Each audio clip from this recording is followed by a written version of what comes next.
cardiac arrest, you have something called alpha coma, beta coma, or you can even have spindle coma. It's a frontally predominant alpha pattern, so you're going to have 8 to 12 hertz frequencies.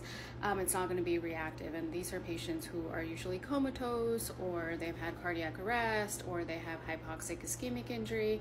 Alpha coma overall has a poor prognosis associated with it, but you also have to correlate it with the exam. This is beta coma. It looks very similar to alpha coma. However, you see the faster beta frequencies, which can go from 12 to 16 hertz. Beta coma does have a better prognosis, so that's one way to remember it. B for beta, B for better. And then you have spindle coma, which is generalized spindle activity throughout the record. That doesn't mean the patient is asleep. That means they're in a coma, they're not reactive. This one also does not have a favorable prognosis.